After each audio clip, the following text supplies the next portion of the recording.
आता आपल्या शहरात Khambalkar super speciality hospital Sawantpur वसाहत आपल्या सेवेसाठी 24 तास तत्पर।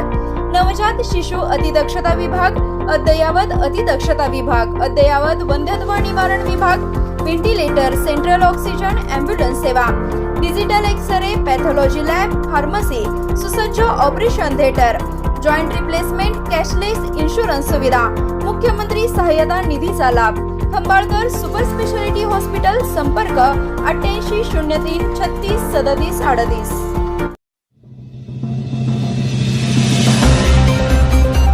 स्वर्गीय अजितदादांच्या जाण्याने आमचा आधारवड गेला। प्रदीप कदम।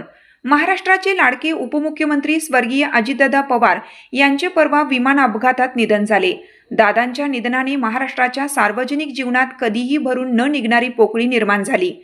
दिनांक 31 जानेवारी 2026 रोजी राष्ट्रवादी काँग्रेस पार्टी जनसंपर्क कार्यालयाच्या वतीनं सर्वपक्षीय शोकसभा श्री मंगल कार्यालय पलूस येथे आयोजित केली होती। या सर्वपक्षीय शोकसभेला तालुक्यातील बहुसंख्य लोकांनी हजेरी लावली। तालुक्यातील व पलूस शहरातील नेते मंडळींनीही शोकसभेला आवर्जून हजेरी लावली। दादांच्या आठवणींना उजाळा देण्यासाठी अलोट गर्दी झाली। यावेळी क्रांती दूध संघाचे चेअरमन किरण लाड, क्रांती सहकारी साखर कारखान्याचे चेअरमन शरद लाड, समाजवादी प्रबोधिनीचे व्ही.वाय. पाटील, भारतीय जनता पार्टी तालुका अध्यक्ष मिलिंद पाटील, भाजप नेते रामानंद पाटील, काँग्रेस नेते सुहास पुदाले, जय भवानी उद्योग समूहाचे प्रकाश पाटील, क्रांती सहकारी साखर कारखाना उपाध्यक्ष पोपट संगपाळ, माजी जिल्हा परिषद सदस्य कुंडलिक एडके, जिल्हा उपाध्यक्ष राष्ट्रवादी काँग्रेस पार्टी शिवाजी सावंत, सांगली जिल्हा किसान सभा अध्यक्ष सुभाष पवार, माजी उपसरपंच हिम्मत पवार, रणसंग्राम सोशल फाउंडेशन अध्यक्ष दीपक लाड, युवासेना जिल्हा अध्यक्ष विनायक गोंदिल, भारतीय जनता पार्टी माजी तालुका अध्यक्ष योगेश लाड, पलूस शहर शिवसेना अध्यक्ष ऋषिकेश सोनवणे, मनसे जिल्हा उपाध्यक्ष अविनाश जाधव, ज्येष्ठ विचारवंत नंदकुमार निकम, पुरोगामी विचारवंत मारुती शिरतोडे, मराठा सेवा संघ पलूस तालुका अध्यक्ष प्रताप पाटील, भाजपा ओबीसी तालुका अध्यक्ष महेश सुतार, राष्ट्रवादी जिल्हा सरचिटणीस उद्धव कदम असे अनेक मान्यवर उपस्थित होते। यावेळी प्रत्येकाने दादांच्या कार्याचा गौरव करीत दादांच्या आठवणींना उजाळा दिला। पलूस समाचारचे संपादक हारून मखदूम यांनीही आपले मनोगत व्यक्त केलं। यावेळी श्रद्धांजली वाहताना प्रदीप कदम म्हणाले, स्वर्गीय यशवंतराव चव्हाण साहेबांचा वारसा खऱ्या अर्थाने दादांनी पुढे नेला। दादा नुसत्या विचारांनी नाही तर कृतीनेही पुरोगामी होते। दादा हे खऱ्या अर्थाने महाराष्ट्राचे दादा होते। आम्ही स्वर्गीय यशवंतराव चव्हाण स्मृती गौरव समितीच्या माध्यमातून चव्हाण साहेबांना भारतरत्न देण्याची मागणी केली। तसेच मंत्रालयातील प्रवेशद्वारात चव्हाण साहेबांची तैलचित्र लावण्यासाठी आम्ही दादांकडे मागणी केली होती। तसेच प्रदीप कदम यांनी त्यांच्या व दादांच्या मंत्रालयातील भेटींच्या आठवणींना उजाळा दिला।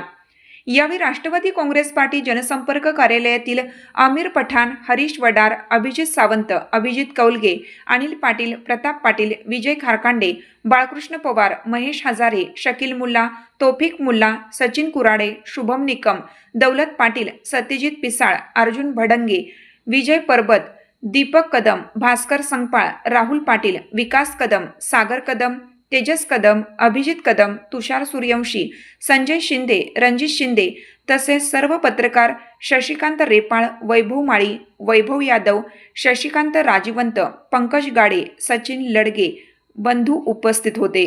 महाराष्ट्राचे लाडके नेते आदरणीय अजितदादा परवा विमान अपघातात त्यांचं दुःखद निधन झालं। त्यानिमित्तानं पलूसमध्ये आज आपण या ठिकाणी शोकसभेचं आयोजन केलं होतं। आपल्या तालुक्याच्या वरती दादांचं विशेष प्रेम होतं, कारण दादा हे पुरोगामी आणि भारतीय स्वातंत्र्य लढ्याबद्दल त्यांना एक विशेष आदर होता। स्वर्गीय यशवंतराव चव्हाण साहेबांचं जन्मगाव आपल्या या पलूस कडेगाव मतदारसंघात असल्यामुळं आणि चव्हाण साहेबांची वरती त्यांची नितांत श्रद्धा होती आणि त्यामुळं पलूस तालुक्यावरती त्यांचं विशेष असं प्रेम होतं। प्रति सरकारची राजधानी असलेल्या कुंडल आणि सर्व स्वातंत्र्य सैनिकांच्याबद्दल त्यांना फार आस्था होती आणि त्यामुळं या तालुक्यामध्ये दादांचा भविष्यामध्ये निश्चितच या तालुक्याच्या विकासासाठी दादांचा हातभार लागला असता, परंतु नीतीपुढे आपण सर्वजण हतबल आहोत आणि ही जी दुर्घटना घडली त्याबद्दल आपल्या सर्वांच्या भावनांना वाट मोकळी करून देण्यासाठी आपण या शोकसभेचं आयोजन केलं होतं। तालुक्यातील सर्व क्षेत्रातील दिग्गजांनी, क्रीडा असेल, शिक्षण असेल, सहकार असेल, अशा सर्व क्षेत्रातल्या मान्यवरांनी आज आपल्या भावना मोकळ्या करून दिल्या. खऱ्या अर्थानं या ठिकाणी आपण हा श्रद्धांजलीचा कार्यक्रम आयोजित केला. दादांची उणीव ही आपल्या सर्वांना राहणार आहे. महाराष्ट्राच्या विकासात दादांचं योगदान हे अनन्यसाधारण आहे. भविष्यातसुद्धा दादांच्या विचारानं पुढं जाण्याचा आणि त्यांनी घालून दिलेली जी काही पाऊलवाट आहे त्यांनी पुढं जाण्याचा, त्यांच्या विचारावरती पुढे मार्गक्रमण करण्याचं, एवढीच ही श्रद्धांजली या निमित्तानं त्यांना वाहणं मी उचित समजतो. कारण दादांचं राहिलेलं काम पूर्ण करणे इतपत आपण मोठं नाही आहे, परंतु दादांच्या विचारावर पुढं जाणं हे आपल्या हातात आहे आणि तीच खऱ्या अर्थानं दादांना भावपूर्ण श्रद्धा